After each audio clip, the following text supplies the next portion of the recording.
You're listening to a Frequency Podcast Network production. The Brock and Dalby Podcast. This is the Brock and Dalby Podcast. Oh, hi! It's your old pal Dalby on the Brock and Dalby Show, or today, just the Ann Dalby Show. Got a message from Brock before the show letting me know that he's feeling under the weather, feeling not great.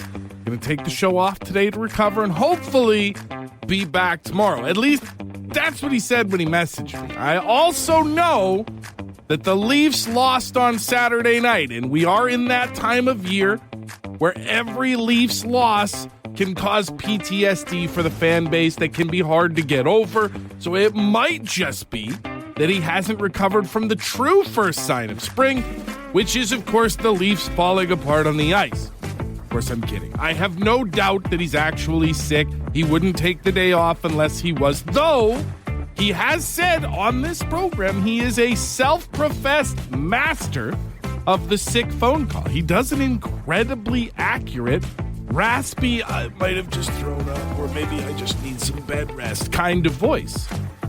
I think I just talked myself into being suspicious. That all said, I love working with Brock, but working alone is not that bad. I've already taken my shoes off to let these dogs breathe. The Brock and Dalby Podcast. The Brock and Dalby Podcast. Friend of the show, John, what's the best part about working by yourself, brother? Well, since Big Brother might not be watching over you, I like to take that extended break. There's no one there to narc on you if you decide to go a little extra 15? You know, it's not even just the extra little break. Most of the time I get to work with control freaks, so just that freedom to make my own choice, get through the day on my own terms, that kind of thing. You know, that is an underrated thing. Like, you can enjoy all of your coworkers. You can like the people that you work with on any given day. But when you're working by yourself, when you are your own boss, essentially, even just for one shift, you kind of just get to do the things that you want to do. And a lot of people don't necessarily think of that when they think about working by themselves. Sean says, I don't have to listen to people that annoy me. That's another thing. You might have a better mental health day if you're not working with coworkers for even just a single shift, because no one's going to say things or do things they're going to make you go inside your own head and go, oh my God, this idiot, I can't believe what he's doing over here. Another person here texted in saying that you don't have to work with people who complain all the time, which also can be a stress on your mental health. And Tom says, hands down, the best part is not hitting anyone when you throw the tools. HR visits suck.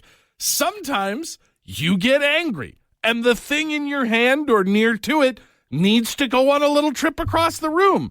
It's a lot safer to do so when you're the only person in the room. The Brock and Dalby Podcast. Entered into some intense negotiations with my kids yesterday. When the dust cleared and the boardroom settled, we hammered out an agreement, and I'm proud to announce that neither my lovely girlfriend Mallory nor I will be picking up backyard dog poop this year. Very excited, very happy with the way that it turned out. We've settled on a seasonal contract that passes those duties on to the children for a nominal fee, and let me say, well worth every penny. I mean, Mallory was doing all of the pickup previously, so it's honestly no less work for me, but I will feel less guilt watching the kids do it than watching her.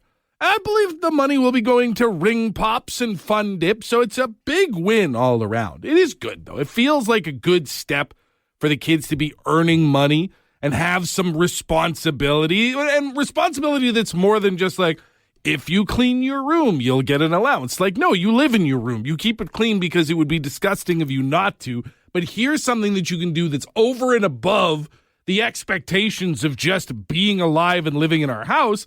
And I personally can't wait to see how they handle that first super rainy, like mid-April day when things get real messy. We don't have a huge dog, but it does do some work. We never had a dog when I was a kid, so I couldn't have an arrangement like that. The way I made money from my parents was during our short-lived time as convenience store owners back in Hay River in the Northwest Territories. We had a store with this awful location. It was like outside of the city where the city was originally built and then people moved more inland because of flooding. We owned a convenience store there. They had me manning the till at a store that made no money. Thinking about it now, almost certainly a violation of some sort of labor law. But at the time, I didn't complain because I was making money, I was learning about fiscal responsibility, and I was stealing ice cream sandwiches like they were a delicious buffet. And to my mom who listens to the podcast, yes, that is where the ice cream sandwiches went. I'm starting to understand now why we had to sell that store. The Brock and Dalby Podcast. Friend of the show, Brandy, what is it that you do financially with your kids? You said you're hauling them around right now, right? Driving to hockey. Things are not quite balanced in terms of the back and forth with you and the kids. No, it's like we did the spreadsheet up. The numbers just don't add up. Do you pay your kids for like chores and things like that? I do. So they have like normal chores, like they have to keep their room clean, they have to make their bed, that sort of thing. But then there's like extra added like candy money, like so they can go and get like junk food, Sour Patch Kids, all that fun stuff. The extra things, yes, they're usually the stuff I don't want to do. I'll wash and dry the laundry, but you gotta put it away. Oh, paying the kids to fold laundry is actually brilliant. I like that. Especially since the boys are kind of close in size and I hate sorting socks. I've kind of passed that down to my kids. I don't think there's a day where my kids' socks match. Now, that said, though, do you take gas money out of the chore money? I wish. I guess maybe I should start adding that into the spreadsheet. It only seems fair to me. I know, and I mean, they should technically, I guess they should work towards my coffee fund as well. I mean, that's just it, right? If we're going to offer these kids money, if we're going to tell them that we'll pay them to do stuff, it should have to work both ways, because now you know they've got money. All of a sudden, I need to go to soccer practice. I need to go to hockey. I've got a dance competition 6 miles out of town. Well, I guess that's something you're going to have to pay me to do. Some of you had some very interesting parents. Dave says, my dad used to give me $5 if I would sit quietly during hockey night in Canada. Best investment he ever made. Imagine your kids talking during the hockey game, annoying you so much that you're willing to throw money at the problem. Also here, Rich says, I do pay my kids to shovel snow so I don't have to, but they have formed a bit of a union and they demand hot chocolate breaks if the snow gets too high. I respect that, honestly.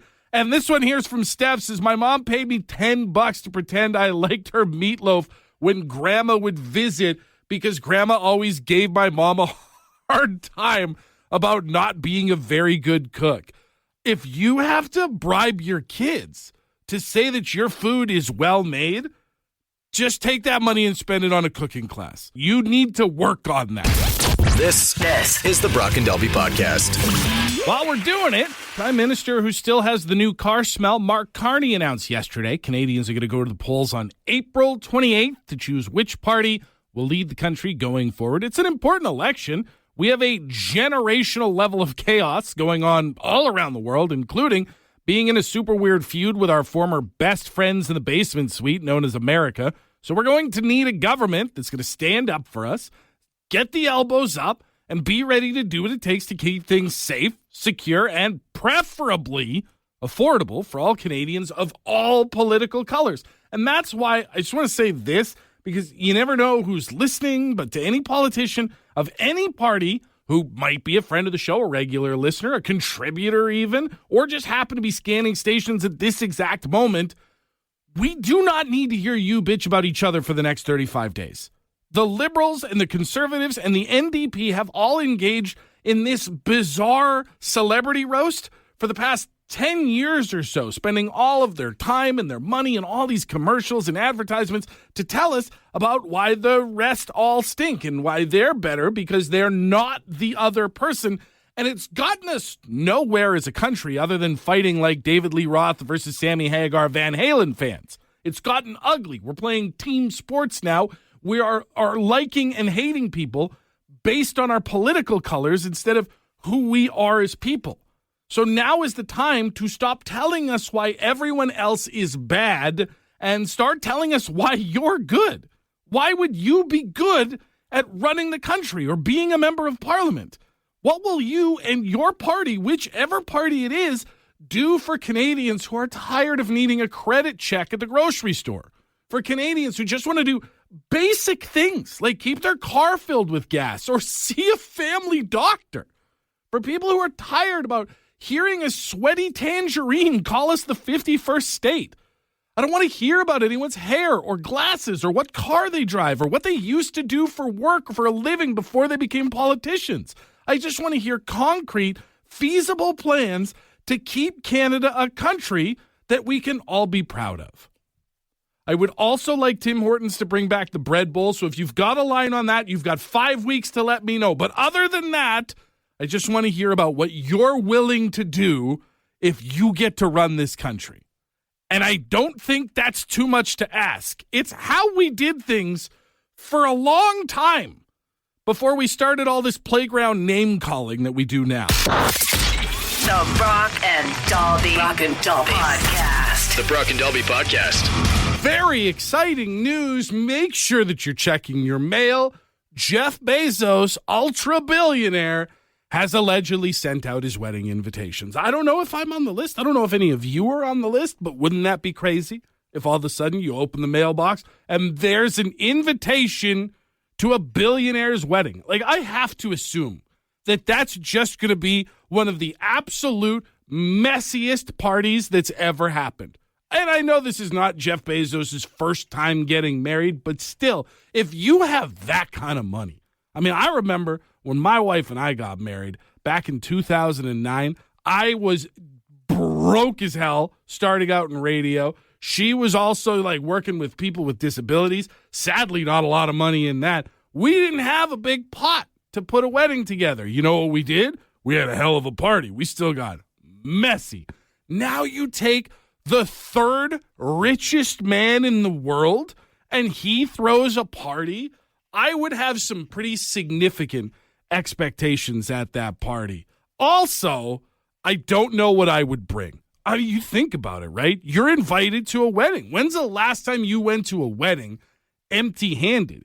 Even if the people getting married are better off than you, there's an expectation that you'll slip them a little money in the card. Maybe you'll buy them a toaster, what have you. I mean, what do you buy a billionaire who's getting married? Let's go to the phone here. Matt, what are you getting if you get invited to the Bezos wedding? I wouldn't get them a thing. They don't need anything. Like, what is it you can get a billionaire that's going to make them happy? You know what? I'm going to get them a thank you card for inviting me, a congratulations card because they got married, and I'm going to slip in a divorce lawyer's card because that's not going to last. I like that you think that the one thing that a billionaire could use is more lawyer. If they don't have a divorce lawyer in their back pocket yet, they're going to need one. That's right. Hey, you know what? Imagine the finder's fee you could get from the lawyer for being the hookup. Yeah, if you're saving a billionaire at least half his wealth, yeah, that's going to be worth something for sure. If you're a lawyer out there and you feel like you want to donate your services, I'm sure Jeff Bezos would love to hear your thoughts on prenuptial agreements. Friend of the show, Zeddy Bear, also on the line. What are you thinking today, man? A $250 tie, because anything else you can buy for them, they already have better stuff. So you just got to go with the one thing that's in your price range? Yeah, because they're going to use a $250 tie. You buy them a $150 toaster, they already have a $2,000 toaster that toasts it and butters it for them. See, here would be my thought. Do you think that Jeff Bezos actually owns a toaster, or does he own a human who makes toast? Oh, he definitely owns a human that makes toast. Come on.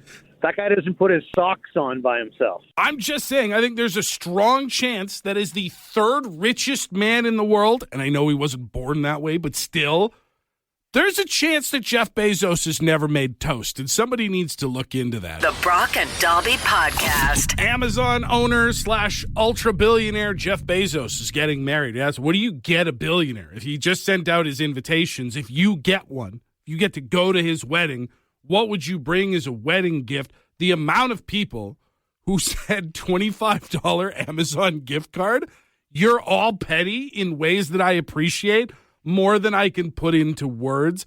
We've got Matt on the line, another Matt, friend of the show. What are your thoughts, man? What are you getting for a billionaire if you get to go to the wedding? You know what I bring him? What's that? Dirty left sock. A dirty left sock? Yep. Because, being a billionaire, he probably never wears the same pair twice. He's never seen a dirty left sock before. Bring him one Tide Pod and see if he knows what to do with it. Now, Matt, you get invited to Jeff Bezos' billionaire wedding. What would your expectations be as a guest? A ride home, at least. The least you can do is spring for my Uber, you cheap bastard. Yep. I don't think that's unreasonable. Let's get ourselves some free rides home. Josh is on the line. Josh, what are you thinking? You expectations at the wedding? It would be that they would give me some money. Like a fee for showing up? Yeah. It'd be like if you get to go to a kid's birthday party, you expect to go home with a goodie bag. What do you put in the billionaire goodie bag that they send you home with? Maybe some cash tips, a spa package, I don't know, blank check, you put what you want on it. What do you feel like your presence here was worth today? Yeah. I took the time to come all the way here and show up to your wedding. I deserve some sort of compensation for it. I don't think that's too much to ask, Josh. You know what? Let's wrap it up because I see we've got friend of the show, the man himself, Ed from the county on the line. Ed, you're going to Jeff Bezos' billionaire wedding. What are you expecting? It better be an open bar. It would be so disrespectful if a billionaire did not have an open bar. Especially if you're a damn billionaire. I feel like if I get invited to a billionaire's wedding, I walk up to the bar, I order what the hell ever, a rum and Coke. And someone behind the bar goes, that'll be $4, $5, $6. We're fighting. We're throwing furniture. We're getting angry. It's on, for sure. The Brock and Dalby Podcast. Brian, what are you thinking today? I have presents for Jeff Bezos. Ooh, what are we getting him? The presents of my company. I'll tell some bad dad jokes and get him to laugh at me and stuff like that. Right. And then what I expect to get back, a key to something. I don't care what it starts, but it better start something with an engine. Yeah. Like, key to a Mercedes would be nice, a Range Rover, something like that, Gets one for everybody that's at the wedding. I think my only concern, Brian, would be if you as a normal person got invited to Jeff Bezos' wedding, that would be weird. It would be weird for you to be there. You're given what is essentially a getaway vehicle. My concern would be that then the rest of the billionaires would start hunting you for sport. Probably hate my jokes. The Brock and Dalby Podcast. I was reading a story which has fully renewed an old fear of mine, and that is being attacked in a bathroom. It's got to be the absolute worst place to get into a fight, especially if it's a fight that starts you were not ready for. There is a man who is suing United Airlines and one of its pilots and the entire flight crew as he says that he was having tummy issues. He was in the bathroom on the plane, had been in there for a while, and said that the pilot eventually got tired of it, thought he was up to something, kicked the door in, broke the lock on the lavatory door, and dragged him out of there while his pants were still around his ankles. Homeland Security was called. It was this whole crazy thing, terrifying story, especially when you think about being in a lavatory bathroom. You're just sitting there allegedly working on having like bad gas or whatever it is, and all of a sudden you go from the privacy of a locked door to being dragged out into the aisle of an airplane, and all you're thinking to do is protect yourself and pull your pants up. That's got to be the biggest nightmare of all time. Like, that would be like getting attacked midway through a haircut in terms of like helplessness. If you're sitting in the chair, you've got the robe around you, they're shaving your head or they're giving you a nice tight fade. They're halfway through it, and all of a sudden somebody starts attacking you, and you're left to defend yourself. You're at a massage place. You're on the table. All of a sudden the door opens. Someone comes running in saying you owe them money. All you've got is a towel to keep you covered, and you're trying to defend yourself. There are just certain places that it would be an absolute nightmare to suddenly find yourself in a fight, and I think the airplane bathroom, maybe second only to if you're still on a long-range bus with a bathroom. That would be maybe the worst, because what are you supposed to do in this situation? This is the Brock and Dalby Podcast. I think things are weird here. In the States, egg prices continue to climb. And in a study from the U.S. Customs and Border Protection Agency, the first 2 months of this year, January, February of 2025, CBP has intercepted 3,254 occasions of egg smuggling. That is 3,254 times that somebody was caught trying to smuggle eggs across the border into the United States. Now, by comparison, just because this is something that's been in the news a lot, they only had to stop 134 occasions of fentanyl crossing from Canada into the United States. 134 people tried to smuggle drugs and got busted.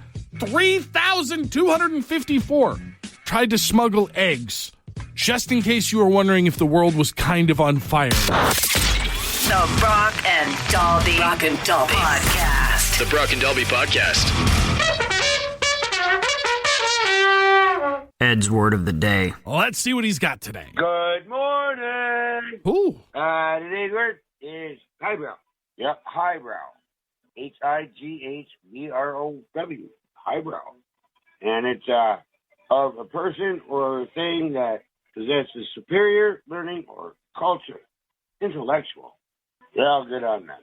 Anyways, I just vote down. Have a great one.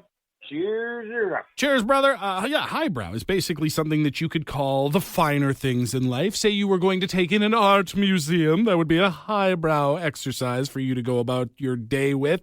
Highbrow reading books, maybe watching a documentary or two, not the true crime ones. That's not exactly the highbrow that they're going for. But I will say this, highbrow, also a great chirp for someone with a big forehead. And I know that because somebody called me that once before I started shaving my head but was still receding on the hairline. Highbrow hits to somebody who knows that they've got highbrows. Highbrow, highbrow, highbrow. Use it wherever you can today, all right? Want to be a part of the podcast? Leave a message on the Bad Line. The Bad Line is the answering machine for the Brock and Dalby Show. To get the number, text the word BAD to 762-555. Thanks for listening to the Brock and Dalby Podcast.